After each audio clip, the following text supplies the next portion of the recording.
RCB ತಂಡ Mumbai Indians ವಿರುದ್ಧ ಹೀನಾಯವಾಗಿ ಸೋತ ಬಳಿಕ ವಿರಾಟ್ ಕೊಹ್ಲಿ ಅವರು ತುಂಬಾ ಭಾವುಕರಾಗಿ ಕಣ್ಣೀರು ಹಾಕುತ್ತಾ ಅಭಿಮಾನಿಗಳಲ್ಲಿ ಕ್ಷಮೆ ಕೇಳಿದ್ದಾರೆ. ಆರ್ಸಿಬಿ ಮತ್ತೆ ಮುಂಬೈ ಇಂಡಿಯನ್ಸ್ ನಡುವಿನ ಮಹತ್ವದ ಪಂದ್ಯದಲ್ಲಿ ಮುಂಬೈ ಇಂಡಿಯನ್ಸ್ ತಂಡ ಆರ್ಸಿಬಿ ತಂಡವನ್ನು ಅಕ್ಷರಶಃ ಧೂಳಿಪಟ ಮಾಡುವ ಮೂಲಕ ಭರ್ಜರಿಯಾಗಿ ಗೆದ್ದು ಬೀಗಿದೆ. ಆರ್ಸಿಬಿ ಸತತ 4ನೇ ಪಂದ್ಯವನ್ನು ಸೋತ ನಂತರ ವಿರಾಟ್ ಕೊಹ್ಲಿ ಅವರು ಕಣ್ಣೀರು ಹಾಕುತ್ತಾ ಅಭಿಮಾನಿಗಳಲ್ಲಿ ಕ್ಷಮೆ ಕೇಳಿದ್ದಾರೆ. ಹೌದು ವೀಕ್ಷಕರೇ, ಅದಕ್ಕೂ ಮುನ್ನ ನೀವು ಕೂಡ ವಿರಾಟ್ ಕೊಹ್ಲಿ ಅವರ ಅಭಿಮಾನಿಯಾಗಿದ್ದರೆ ಈ ವಿಡಿಯೋಗೆ ಒಂದು ಲೈಕ್ ಮಾಡಿ. ಮತ್ತೆ ನಿಮ್ಮ ಪ್ರಕಾರ ಆರ್ಸಿಬಿಯ ಇಂದಿನ ಸೋಲಿಗೆ ಪ್ರಮುಖ ಕಾರಣವನ್ನು ನಮಗೆ ತಪ್ಪದೇ ಕಮೆಂಟ್ ಮೂಲಕ ತಿಳಿಸಿ.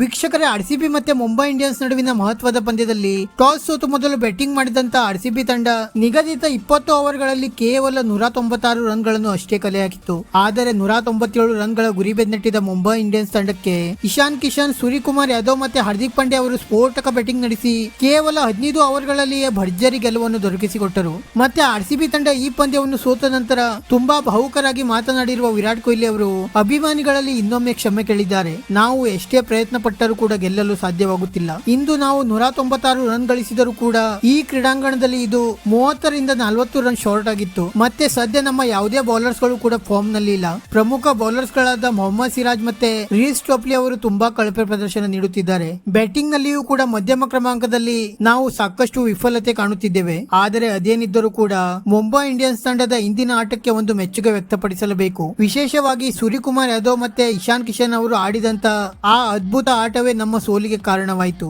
ಆದರೆ ನಾವು ಪದೇ ಪದೇ ಸೋತು ಅಭಿಮಾನಿಗಳನ್ನು ತುಂಬಾ ನಿರಾಸೆ ಮಾಡುತ್ತಿದ್ದೇವೆ. ಪ್ರತಿ ಬಾರಿಯೂ ಕೂಡ ಸೋತು ದಿನಕ್ಕೊಂದು ರಿಸನ್ ಕೊಡುವುದು ಸರಿಯಾದದ್ದಲ್ಲ. ನಾವು ಎಷ್ಟೇ ಸೋತರೂ ಕೂಡ ಅಭಿಮಾನಿಗಳು ನಮ್ಮನ್ನು ದೇವರಂತೆ ಪೂಜಿಸಿ ಸಪೋರ್ಟ್ ಮಾಡುತ್ತಿದ್ದಾರೆ. ಆದರೆ ಅವರಿಗೆ ನಾವು ಪ್ರತಿ ಸಲವೂ ಕೂಡ ತುಂಬಾ ನಿರಾಸೆ ಮಾಡುತ್ತಿದ್ದೇವೆ. ಇದಕ್ಕಾಗಿ ನಾನು ಅಭಿಮಾನಿಗಳಲ್ಲಿ ಕ್ಷಮೆ ಕೇಳುತ್ತೇನೆ ಎಂದು ವಿರಾಟ್ ಕೊಹ್ಲಿ ಅವರು ತುಂಬಾ ಭಾವುಕರಾಗಿ ಆರ್ಸಿಬಿ ಅಭಿಮಾನಿಗಳಿಗೆ ಸಾರಿ ಹೇಳಿದ್ದಾರೆ. ವಿಡಿಯೋ ಇಷ್ಟ ಆಗಿದ್ದರೆ ಲೈಕ್ ಮಾಡಿ ಮತ್ತೆ ಚಾನೆಲ್ ಅನ್ನು ಸಬ್ಸ್ಕ್ರೈಬ್ ಮಾಡಲು ಮರೆಯಬೇಡಿ.